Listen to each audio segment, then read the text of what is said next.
Welcome to your dream and its interpretation. I am Paul S. Joshua. I'm glad to be back again today to interpret the dreams that you have sent in. I'm sure this program is being a blessing to most of you who are watching this, and don't forget to always drop your comment, all right, to let me know how you really enjoy this program and how God is using this program to really instruct you and direct you on your dream. I am Paul S. Joshua. I'm glad to be with you again today to interpret the dreams you have sent in to me. Now, the first dream I'm starting with is the one that came from Fumi Ojo Opaleye. You send in your dream via Facebook.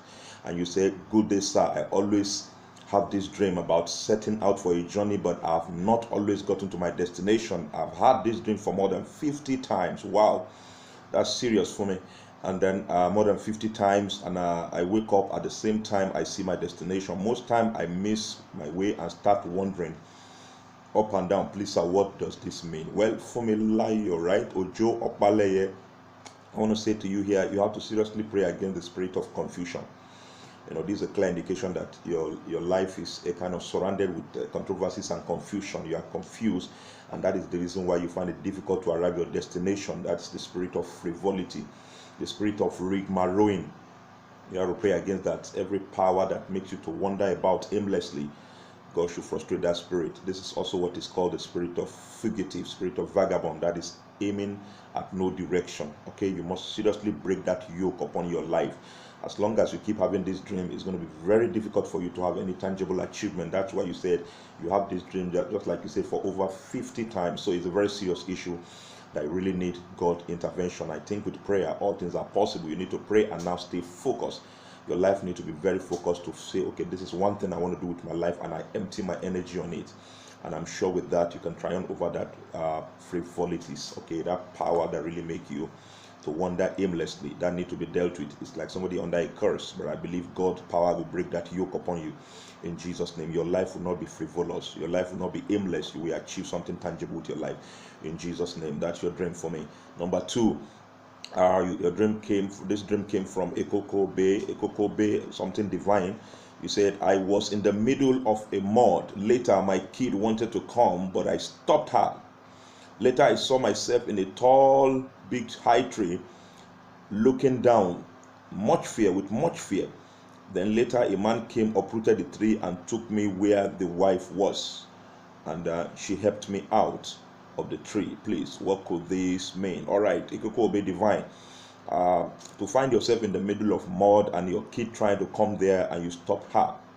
You have to be careful. Some mistake you made in life, that your children will not run into the same mistake. And to be surrounded or to find yourself in a mud sometimes could mean the spirit of discouragement, overwhelming you, some discouraging circumstance. Another time it could be some bad character all around you that you really need to work on. That may be what God is showing you. But also in the continuation of your dream, finding yourself in a very tall, high tree, looking down with much fear, before a man came, uprooted the tree, and took you to his wife, and you were helped out of the tree. Now, this is actually a project before you.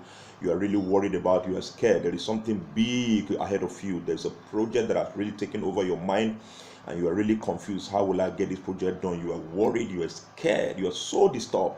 But in the midst of that, God is showing you here that He's going to send an helper to you. God is going to send help to you, and this help will make it easier for you. That thing which look bigger than you, which look, impossible, which look, how can I get this done? You're really worried about it, but God is showing you He's going to help you out. Okay, so you're going to hold on to God, but don't forget the first one. You're going to be careful with the people you relate with, and not only that, you must be careful against the spirit of discouragement, spirit of depression. Don't give room to that, so that it doesn't overwhelm your children as well. So you need to pray against that, and I see God coming to help you. Whatever project is before you, whatever burden you are carrying, the Lord will help you to take care of that in Jesus' name. The third one here come from Imon. Is it Imon Emmanuel? All right, good morning. I had a dream. I was locked up in a room. I could not come out.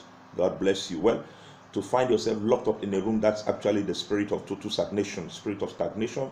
All right, that is a force, a power, keeping you in one spot for life, not allowing you to excel. You have to pray against that spirit. Every spirit that hold my destiny, every spirit that track me down, oh God, frustrate them over my life. Let my destiny be unleashed to its next phase. And I'm sure with this prayer consistently, you seek God, something great will happen to you. It's not God's pleasure for you to be stagnated. It's not the will of God for you to be in one spot. So there is a sign that a force, a power held you bound. So you need to break that power in the place of prayer, and help will come for you from above, and you will enter the next phase of your life. That's your dream, Emmanuel. And the next one come from Sholas. And Shola, you said, bless you, sir. I need a prophetic interpretation of this dream. I saw myself killing rats with the divine pesticide, divine extermination. I get rid of all of them. I did kill this rat, even in an extension to my extended family. I cut across my siblings. Then I woke up with inner peace. All right. Thank you, sir. Anticipating your interpretation. Okay. This is from Peters. Okay. All right. Your dream here has to do with God showing you the assignment he has for you, and this assignment has to do with you actually uprooting and destroying all satanic infliction and forces that are resisting your family. That's what God is showing you. You got a mandate in the place of intercession, in the place of prayer, and also the release of the word of truth to every member of your family, to make sure that every foul spirit that held their destiny, that keeps them in discouragement, that be thwarted through your efforts in the place of prayer.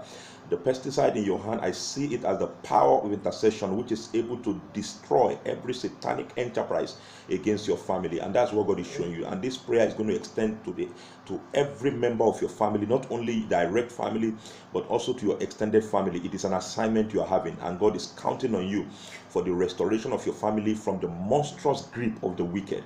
And I'm sure as you do that, God will give your family victory. So you got a good assignment, and at the end of it, I see God giving your family a great liberation and victory. Every family needs someone to really atone for it, to intercede for it, to frustrate every satanic enterprise. And that's exactly what God has shown you in this dream, that you got the responsibility to pray and destroy the rat, and that is satanic spirit that steals and take away the joy, the peace, the happiness of the family. You are the one responsible for that assignment. You must pray that prayer and make sure your family obtain their liberty, their liberation, and I'm sure with time you will see great things happen this year in your family. I see God using you for that assignment, and I see your family coming out of every oppression and depression, and something good happening for you in Jesus' name.